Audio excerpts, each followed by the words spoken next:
please join with me and welcome Dr. Bales. Thank you so much, John, for that kind introduction, and Emerald, of course, I can't forget her. So just be a minute. We're working on getting the slides up here, but I just want to go ahead and get started for the sake of time. We're trying to honor everyone's time, because there's a lot of great talks and information that's being shared today. And so going back to what John mentioned, I do work at the Atlanta VA and Emory University, and so I typically work on translational studies. So again, this is pre-clinical studies using animal models, again, of different retinal degenerative diseases. Not choroideremia, not a model of choroideremia yet, but I do focus on retinal vasculature, and I'll be showing some of the data, some of the exciting data we have looking at that once we get the slides pulled up. Again, once we wait for the slides, do you guys have any questions in particular at this moment about, anything? I'm an open book, and so when we do get the slides going, today's just going to be like an open Q&A session. If you have a question, you can just stop me at any point.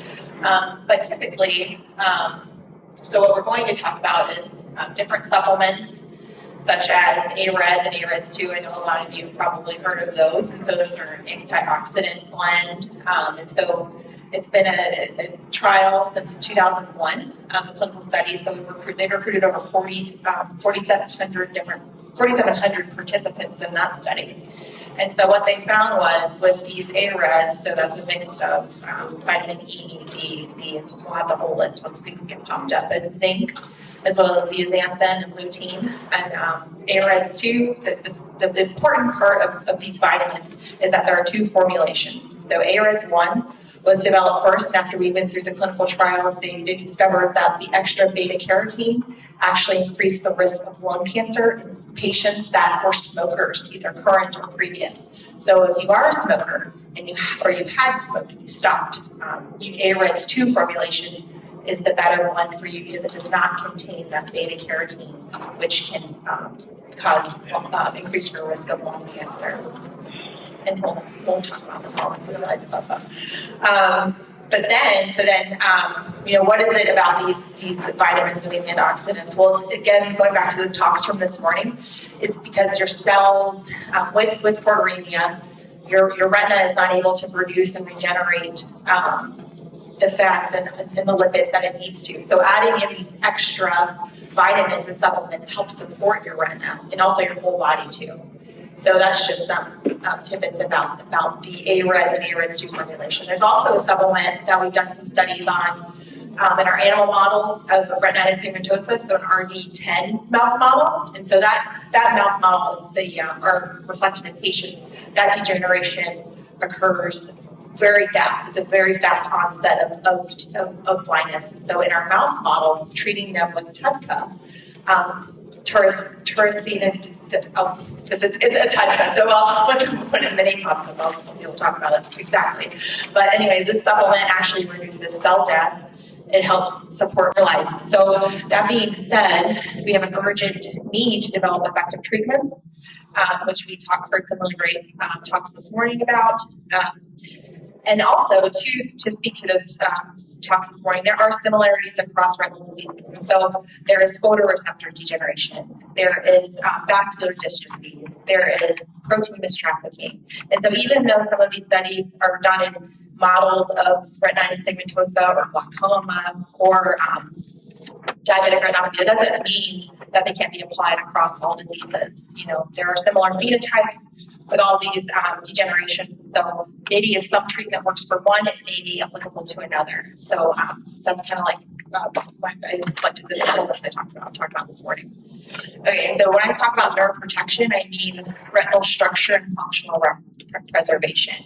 And so the eye is made up of cells that are post-mitotic. So once they die, they will not be regenerating and coming back unless there is some sort of gene therapy or being able to activate and target other cell types that are still functioning in your retina. So my talks today are mostly focused around, we're just trying to preserve what things can you do today to help preserve your vision or help support your family members that have choroideremia. So what can you do today to help halt or stop the disease progression? Okay, and so some considerations for effective treatment methods to prevent blindness. And so this is something myself and my colleagues, we always consider with preclinical and clinical trials is first and foremost the safety of the method. So we want to make sure that the pros outweigh the cons of our treatments. Potential risks and side effects, those have to be also very heavily considered. Very important as well, the cost of the treatment. It's no good if people cannot afford or not have access to the treatment, so we're keeping that in mind. We must have strong outcome measurements. So like I said, like this morning they talked about best corrected visual acuity. There are retinal thickness measurements with the optical coherence tomography, so looking at the non-invasive imaging of the scan of your retina. There's also other functional tests like the ERG, which I'll talk about in just a minute, as well as dark adaptometry. So we must have outcome measurements that we trust and we are validated, and we can so that we can successfully measure if our treatment is working or not. And then again, accessibility. We want it to be accessible to everyone. And so throughout my talk, I'll have these little. I have like a human eye or a mouse, and so that'll be in the corner of the slide so that if I forget to mention it, this is done in a human or a mouse. The human eye represents clinical studies, and then the mouse is preclinical studies. Okay, and so we talked about this all morning. Not gonna go over it again in thorough detail, but we all know that light enters through the pupil. Goes through the lens, which magnifies the light to the back of your eye of the neural retina. And so many different layers, very specialized cell types are in each layer. And so there's the retina actually has two main vascular supplies, and so that makes up the inner retina of the arterioles and venules of the capillary bed. Let me see if I can do my pointer. Okay, so I'll just kind of point. So this is your choroidal vessel. So this is mostly what's affected in choroideremia. And like we talked about this morning, the RPE1, the RAF escort protein, that resides in the RPE. So that's in the cell layer right above the choroid. So that's one main blood supply for the retina. The other main blood supply is within the inner retina, making it the arterioles and venules of the capillary layer. So that vascular bed supports the other inner retinal cells. And so some of the outcome measurements we perform in our patients are obviously OCTA. I'm sure a lot of you have had this done in the clinic. It's a non-invasive way to quantify and to be able to look at your retinal thickness over time. In mouse models, fortunately, we're able to take out their eyes, do some histology, and actually get a very close, a very much closer look at the retina and look at those different layers there. And so visual acuity, we know the Snellen eye chart, some other different modifications of that. We can do that in humans because mice can't tell us whether or not they can read lines. We have to do the optimal photo response. And so basically what that is we put the mouse in a drum with different screens, and so they're black and white lines, so we can track their head movements, and that's how we kind of detect whether or not they're able to see the lines. For the retinal function, again, we're talking about the electroretinogram. So this is something we do in our animals as well as patients. And so this can tell us whether or not different cell types of the retina are detecting light. And so it looks like a bunch of squiggly lines, but it actually correlates to different cell types. And so basically we have the onset of light, so a bright flash, and then if the photoreceptor cells are responding, there's going to be a dip in that waveform, and then it moves on to the next cell types, retina cell types in line, which are bipolar cells. And so it goes, if there's a dip down, and then a huge dip up if the both bipolar cells are responding, and then reporting over time, we can also detect the function of the RPE cells, but through the C wave function. And so this is a way we can non-invasively test whether or not the retina is sensing light and what cell types are sensing that light and if they're responding appropriately. And then we can also do molecular assays, so through serum, as well as we can take out, we can look at the retinal expression, the retinal extract, and so we can quantify things such as brain-derived neurotrophic factor, or BDNF. And so this is one of the main neurotrophic factors we think is governing exercise-induced neuroprotection. So with increased exercise, when you're moving your body, you're increasing expression of BDNF. And so that's good. That's something that we think is helping protect the retina, and I'll get more into that in my talk.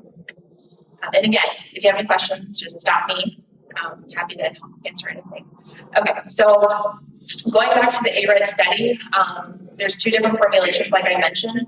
Again, we all know that it's a high dose antioxidant zinc supplement. So again, the study began in 2001 as an 11-center double masked clinical trial. It's over 4,700 participants. This is a huge clinical study. It's still ongoing. And so throughout this study, they found that the main outcome measurements, again, they assess for the best corrected visual acuity, as well as looking at those the OCT scans, making sure that the retina thickness was being maintained. And they found that participants assigned to the AREDS formulation at 10 years, a decade, showed statistically significant reduction of the risk of developing AMD. So these vitamins don't totally negate the fact that you have AMD or any visual dysfunction, but it will halt the degeneration. And again, those are two different formulas, the AREDS 1 and AREDS 2. Briefly mentioning, that there are two different formulations because of that beta carotene. They found with the original study that it increases lung cancer risk. So again, if you're a smoker, previous or current, you want the AREDS 2 formulation. And then here's the breakdown of the formulas as well. Again, the supplements do not prevent the AMD onset. And so what these vitamins are doing is there's a specific combination of nutrients and AREDS supplements that can reduce the progression from intermediate to advanced. So these are patients with intermediate age-related macular degeneration. So it's not even early, it's intermediate. So they have some significant amount of visual loss. And so they contain high levels of antioxidants, which can help neutralize harmful free radicals, and which can damage cells in the macula and contribute to AMD development. And then the lutein and zeaxanthin in particular are concentrated in the macula. And so they're believed to help filter out that harmful blue light and protect against oxidative stress. And so there's also some daily dose information here. Vitamin C is 500 milligrams, vitamin E is 400 IU, zinc is 25, copper 2 mg, lutein 10 mg, and then zeaxanthin 2 mg. But also, there's also food sources. So if you don't like taking vitamins, you can just alter your diet to increase your intake of these antioxidants and these vitamins. And I will also provide these slides to Kathy so you guys can have them as well. Okay, so a supplement that you may or may not be familiar with is TUDCA, or taurine conjugated derivative pterodeoxycholine acid. That's a big mouthful, so I'm just going to call it TUDCA. But basically, it's a bile salt naturally found occurring in the body, and so this is a synthetic hydrophilic bile acids have been shown to have neuroprotective properties for numerous degenerations, such as the RD10 I talked about, as well as I believe they did some study of the diabetic retinopathy. They show retinal protection. I'll show some of that data here, slowing photoreceptor degeneration. So again, TUDCA actually targets cell apoptosis or cell death, which is kind of unique for a supplement. There is a current clinical trial using UPCA as a treatment for retinal detachment. When I did this talk online back in 2020, they were just beginning it, but I checked to see the clinical trial is still going. They're still in phase 1, but this is 5 years in, so hopefully they'll have shows really strong data. But there are some side effects that I did want to mention with this taking TUDCA is there's some GI stress as well as diarrhea. Patients have reported it, and some users taking over 1,000 milligrams. And so looking at, so exactly what is it doing? It targets, again, a fundamental aspect of neurodegeneration, such as cell death or apoptosis, through multiple actions. And this is, again, stabilizing your mitochondria, which this is always a good thing, suppressing cell death through suppressing P53 expression of this protein. It also reduces ER stress, so the endoplasmic reticulum is important for helping protein folding and protein trafficking. It also decreases reactive oxygen species, and then it's also anti-inflammatory by reducing glial response. So glia are these cells in your body that help manage inflammation. So when they're stressed out or you have an upregulation of inflammation, you have an upregulation of these glial cells. And so looking at some of the mouse data, again, looking at those ERG responses, I have some waveforms on the left that shows the P18 animal. So the yellows, there's some yellow traces that are the vehicle, and then the blue traces are your TUD treated. And we do see maintenance of the A and B wave, primarily the bipolar cells, so B wave. Then we also quantify those amplitudes over time, and there is they do maintain significant response levels. Also looking at the amount of cell death occurring, so there's retinal cells that are in red, and then tunnel stained. So those are cells that are undergoing cell death. With TUD for treatment, we have a reduction in the presence of these cells that are dying. Okay. And so the next thing I want to talk about is something I think you've probably heard of before. There's even more recent studies coming out from this group from 2024, but also Dr. Emily Chu, who performed the ARED study. She actually presented some data at Emory this past month supporting the Mediterranean diet. And so it's been shown to decrease the risk of several chronic diseases such as Parkinson's, Alzheimer's. And so again, this is adjusting your diet. So if you don't like taking supplements, it's important to adjust your diet to include lots of fish, vegetables, and healthy fruits and vegetables, as well as whole grains. Okay. Yeah. And then, so characteristic compounds and micronutrients of the Mediterranean diet, again, include these vitamins, these carotenoids, these flavonoids, and omega-3 fatty acids, or those long-chain fatty acids were discussed this morning. They help support the retina and things that it's lacking. And so it's been shown to alleviate symptoms or phenotypes associated with diabetic retinopathy, macular degeneration, and glaucoma. And so again, this is a recently published study back in 2024. So reducing the amount of red meat you eat, as well as including more whole grain cereals, breads, and potato pastas, and they have serving size recommendations as well. So what is it doing? It's acting as an anti-inflammatory through all those antioxidants, and it helps regulate your blood sugar, which is important for everyone, not only if you have diabetes. I think everyone is blood sugar maintenance is important, as well as keeping your cholesterol in check, and then it helps modify or modulate your stress response. So they've shown that these alterations with the Mediterranean diet, including those sorts of foods, lots of at least fish 2 to 3 times a week is what Dr. Emily Chu recommended from the NEI, and so that'll help.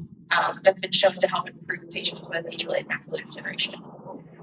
Okay, and so now turning on to exercise, which is the focus of my research program, as well as we just started a recent study with looking at the use of e-cigarettes on retinal function and structure. So I'll talk about that at the end of my talk. But so we know that exercise has direct beneficial effects to your whole body, not only your retina. But we wanted to know, there has been a ton of studies just within our group at Emory and the VA. Our group has been studying exercise neuroprotection for over a decade now, looking at different animal models. And we know that again, measuring BDNF or brain-derived neurotrophic factor, we know that this may be helping govern that exercise-induced neuroprotection. So we've seen increased expression of it in the serum from these are from animals, serum, the brain, as well as the retina. And so, yeah, like I said, it's increased associated with increased levels of BDNF. But we don't know what cell types are expressing BDNF or what cell types are governing this. And this is kind of where my research takes up here, is that we don't know. We know that some of the cell types like retinal ganglion cells express BDNF. Photoreceptors have been shown to express BDNF, but if those cells are degenerating, what other cell types in the retina are providing this BDNF? And so my work looks at the role of astrocytes, which are glial cells. So glial cells are supportive cells, like I mentioned, throughout your body that help regulate cell signaling and help support cells that are undergoing cell death. There is a tipping point from which when degeneration is occurring, that astrocytes can help be supportive or they can be detrimental. And so my studies look at using exercise as to help tip them back to that supportive mode as opposed to being detrimental, promoting degeneration. And so the model is in an inactive state, you have a decreased neuronal activity, and you have suppressed BDNF expression. But with exercise, and we're talking moderate exercise, like simply just going for a walk. We're not talking half marathons or an Ironman. Like we're not doing that.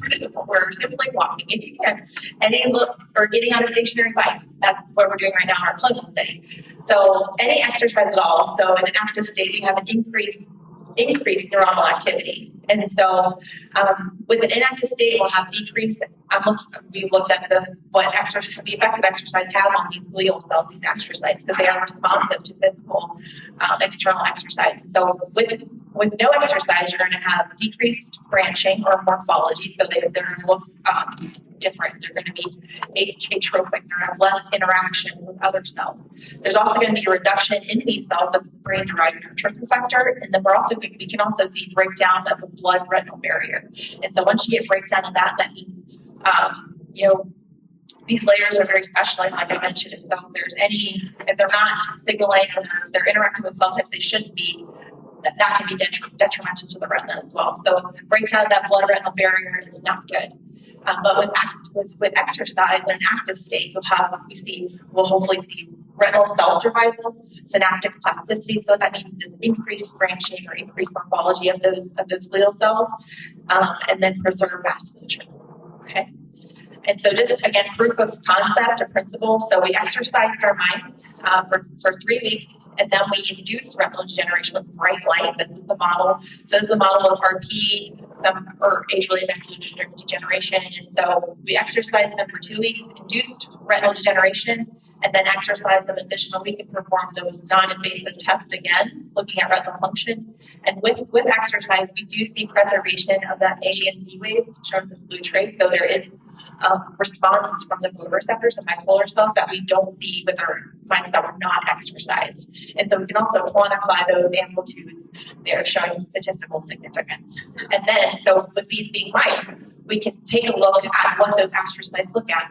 And I apologize, the screen doesn't really give a good depiction of it, but we're able to take out the eyes from the animals, look at the astrocytes by using confocal microscopy and then examining their morphology.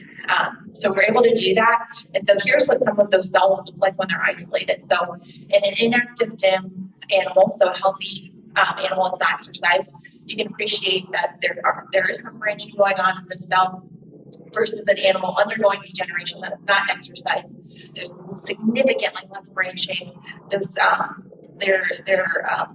not making as many contacts with the surrounding cells around them, so they're not able to support like you would expect, like they should be doing in a normal healthy state. But in our active animals that are undergoing degeneration, we see a significant increase of this branching. So they're able to make contacts and make important signaling, nodes of signaling to the surrounding area. So in an active state, these astrocytes are helping support the retina and helping provide nutrients and signaling that's necessary. We can also quantify the branches per cell as well as the endpoints of the cell. So these are important markers that we use to say, okay, what is the morphology of these cells looking like? And so exercise actually helps support, when the retina is undergoing degeneration, helps support surviving cells, provide nutrients and signaling that they otherwise wouldn't have with exercise.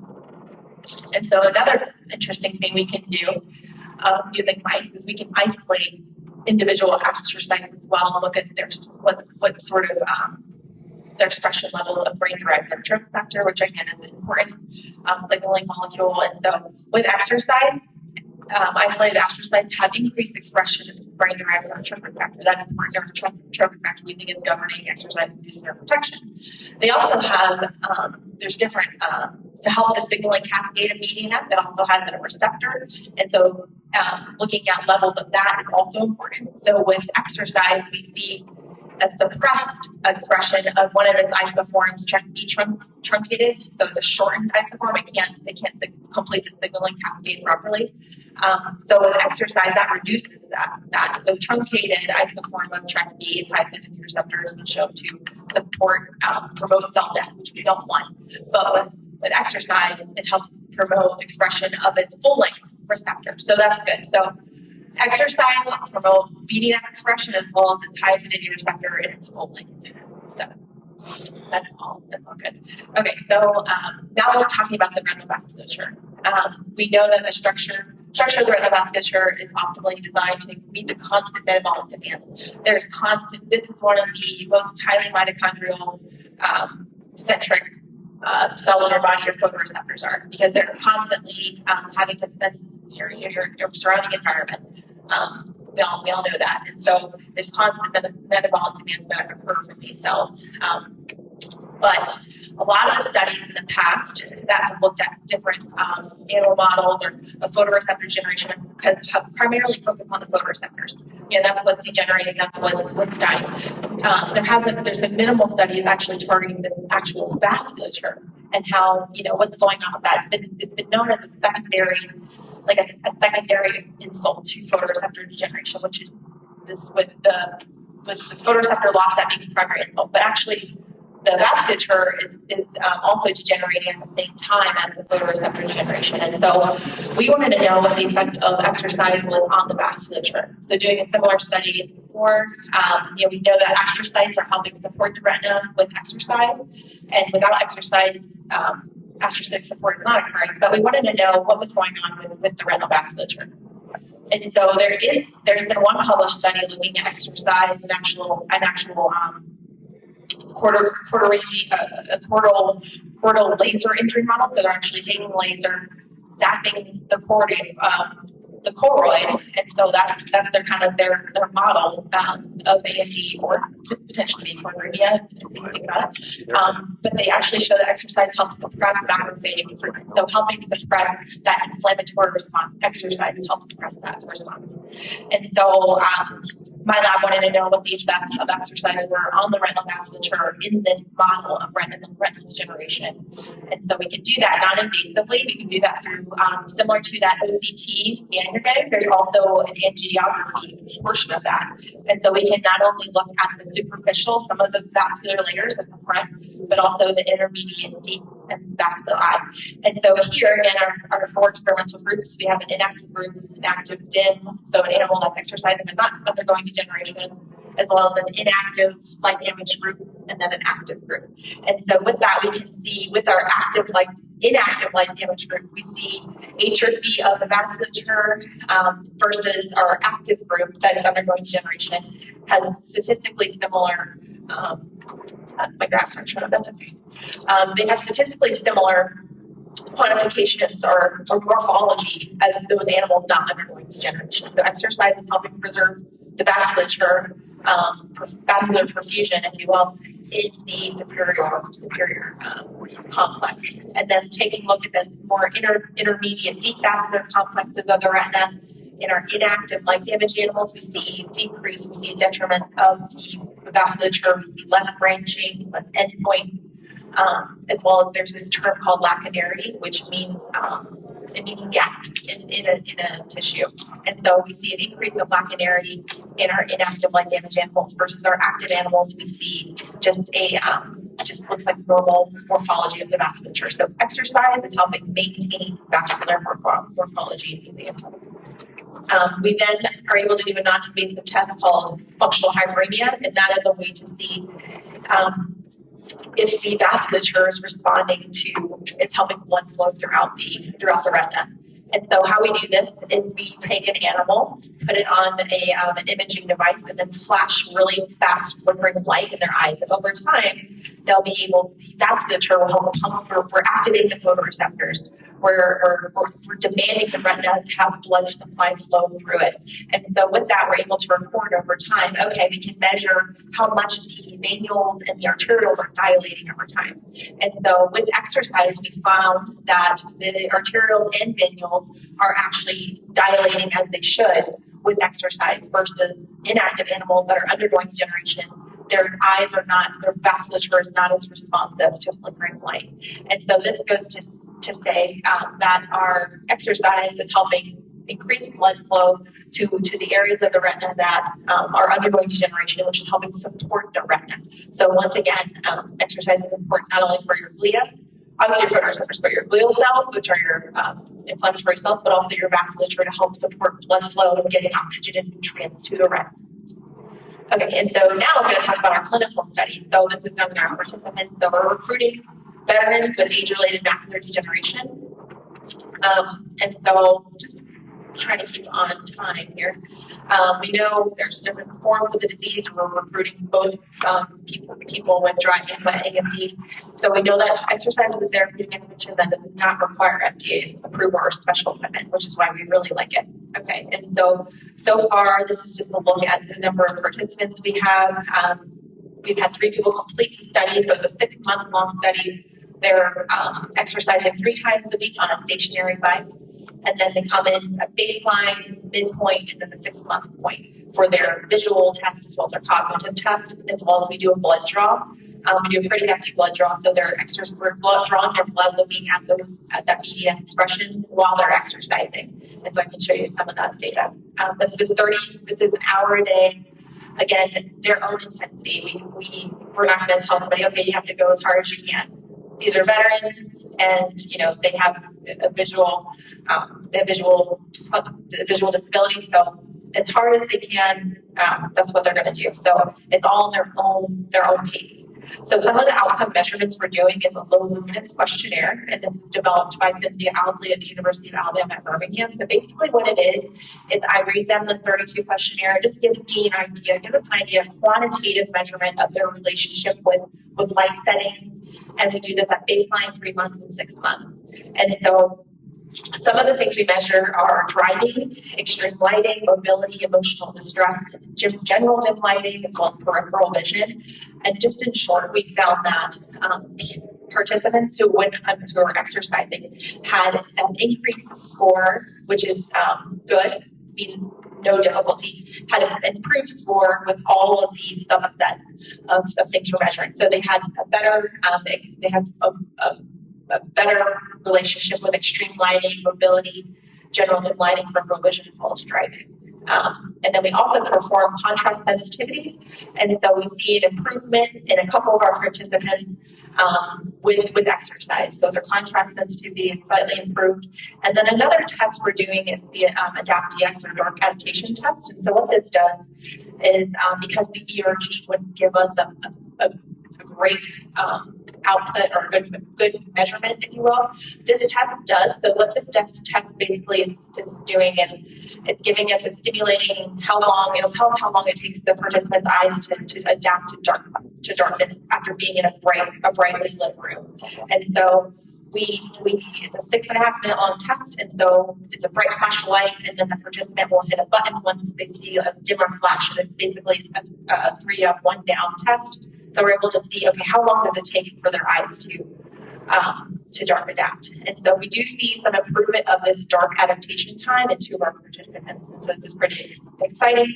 So this means that, their eyes are taking less time to adapt to darkness. We then look at some retinal thickness measurements with OCT. We see that they're relatively maintained with exercise, which is always good. You don't want to see a loss. And then looking at BDNF levels, we see an increased expression in their serum, so their blood, in our participants that are exercising.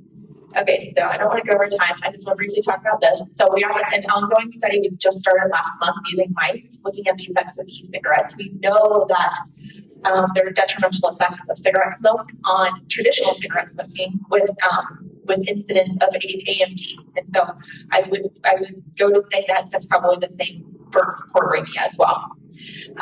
We know that it's the single most preventable environmental risk factor which increases the risk of developing AMD by 25%. It's mostly targeted to younger adults, so we don't know what the effects of e-cigarettes are.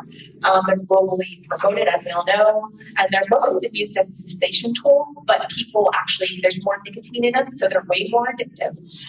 And so, again, minimal studies have investigated the potential harmful effects of this. And so what we're doing with me and my colleague, Say Tandata over at Emory, these are our aims of our study. We just started last June, and this is funded through the Preventing Blindness Foundation.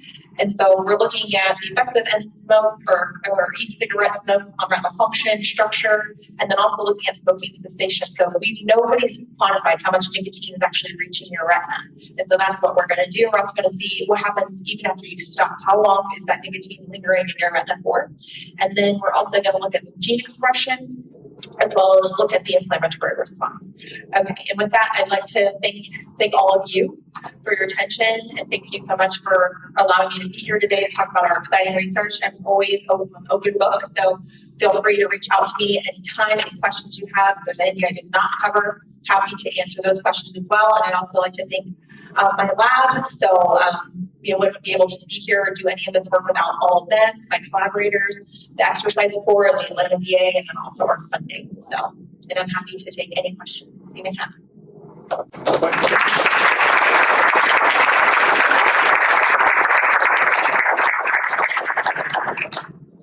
Question on. Yes, ma'am. Thank you, Katie. That was amazing. It's a lot to cover in a short amount of time. But do you have a list of the vitamins or supplements that you think would benefit maintaining a healthy retina? Yeah, for sure. I can. I think definitely some of the AREDs, but like we talked about before. There's the toolkit online. There may be some updating that needs to happen, but I'd be happy to provide that list for you. Are most of these OTC over the counter? Yes, they are. But definitely check with your doctor before you do anything. Okay? Thank you. Yeah. Thank you for the question. Hey, you said an updated list to have the Wagner, so make sure it gets out to everyone. Yes, thank you. Thank you. I can do that. How much exercise is enough? Is there a relatively easy way to quantify it? Is it walking the 10,000 steps? Is it swimming 10 miles? Is it getting your heart rate as more than 2 times in a day? Like, what's the best way to determine if we are getting enough exercise for the purposes of Right. So I think that it's definitely I think at least 30 minutes a day of moderate walking is just it's like that's the bare minimum you should do. And that's not even like I have to go out and walk around on the track. That's just like your daily life. So 10,000 steps, I feel like that may be a little bit overkill for some people, but anything you can do movement wise is better than nothing. And then, so walking bare minimum. But if you can add some strength training or something like that, that will not only help your vision, but also your brain, right? So just doing just what you can is more than something's better than nothing. I think and that's how I feel about it. For the animal studies, we force them. We use the voluntary of running wheel, but also a forced exercise paradigm of treadmill running. And so with the treadmill exercise studies, we found that slow to moderate intensity was most beneficial and most protective. That high intensity running of 20 meters per minute for a mouse, so that's pretty fast, like 8-minute mile for a human, I would say. So that was detrimental. So too much you can overdo it with exercise, and we don't want you to do that. We've also shown studies with like glaucoma studies looking at yoga, like anything that you can move your body, but like if you have an IOP or intraocular pressure issues, something that's inverted, probably not great. But swimming is probably a really good exercise because it's a whole body movement. You're sweating into the water, so it's probably more refreshing. But yeah, anything you can do is better than nothing, and that's what I'll say about that. Yeah, I think there was one more question. No?